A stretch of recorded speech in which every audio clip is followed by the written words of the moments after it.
परलीमध्ये जरी मी फाईट दिली असती तो आज जे निकाल लागला आहे ते निकाल लागला नसता. मी तिथे फाईट दिली नाही आहे. तिथे मी उमेदवार नाही दिले आहे. बीडमध्ये आमचे 2 उमेदवार होते, त्यांना चांगले मतदान मिळालेले आहे एक व्यक्तीला.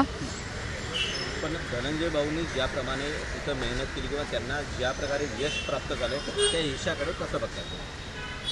त्या यशाकडे ते तर मी अगोदर पण सांगितलेलं आहे. धनंजय मुंडे खूप मोठा व्यक्तिमत्व आहे राजकारणमध्ये.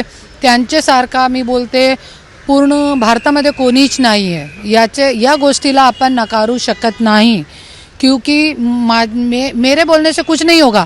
त्यांची जे वाईट गोष्ट आहे त्याचा मी विरोध करते, पण त्यांची जे चांगली बाजू आहे त्याला मी चांगलाही बोलणार आहे. त्याच्यासाठी धनंजय मुंडेसारखा व्यक्तिमत्व जे राजकारणातला आहे ते पूर्ण भारतामध्ये नाही आहे. आज तुम्ही बघू शकता, मी तो अगोदर पण भविष्यवाणी केली होती की धनंजय मुंडेची एकही सीट हिलणार नाही, एकही साईट इथे से तिथे जाणार नाही. आणि त्यांची बहिणीला पण ते गंगाखेडमध्ये ते निवडून आणले आहे. हां, त्याच्यासाठी आणि त्यांना मी शुभेच्छा देते.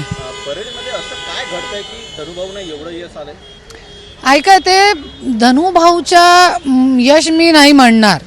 हे सगळी जे आहे EVMची सेटिंग आहे, सगळे बघताय आज महाराष्ट्रामध्ये.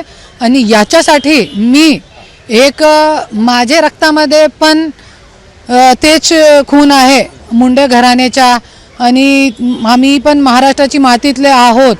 त्याच्यासाठी आज मी पक्ष उभा केलेला आहे आणि त्याच गोष्टीचा विरोध करण्यासाठी आज मेलेले लोकांचे मतदान घेत आहे.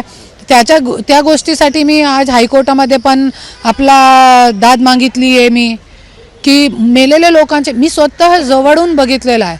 लोक मतदान करत नाही. आज मतदाताचा काहीही राहिलेला नाही आहे. लोकशाही संपली आहे. पण फक्त धनंजय मुंडे जे व्यक्तिमत्व आहे ते काम करत आहे. आणि आज BJPचे जे खेळी सुरू आहे, सगळे उघडे डोळ्यातून पूर्ण महाराष्ट्र बघतोय की जे EVMमध्ये जे सेटिंग आहे त्याच्या अनुषंगाने ते लोक जिंकत आहे.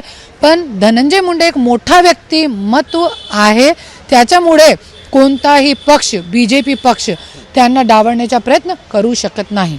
परळीमध्ये या दिग्गज नेत्यांची जी एकंदरीत सभा झाली होती किंवा जो प्रचार झाला होता, जी देशमुखांनी बंडखोरी केली होती, दोन्ही भावांचं एकंदरीत गणित प्रॉपर ठरलं असं तुम्हाला वाटतं? काय दोन्ही बहीण भावांचं एकंदरीत जे राजकीय प्रचार होता तो कारणीभूत ठरला असं वाटतं तुम्हाला एक हाती सत्तेसाठी? कुठे? परळीमध्ये हां, ते तो ऐका, आपण ते गोष्टीला नकारू शकत नाही की धनंजय मुंडे पंकजा मुंडे एकच आहे.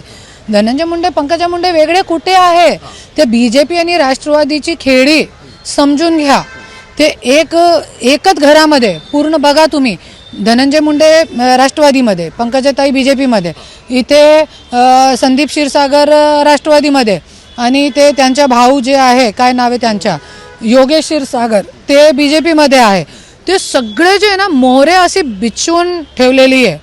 तुम्ही कुठेही बचू शकत नाही. अपक्ष विरोधी पक्ष सगळे BJPने काबीज केलेले आहे.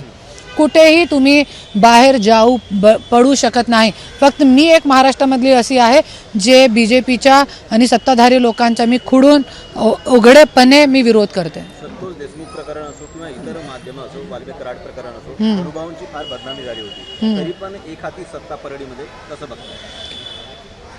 तिथे कसं आहे ना भाऊ, आज जातीपाती खूप मोठ्या प्रमाणामध्ये झालेला आहे.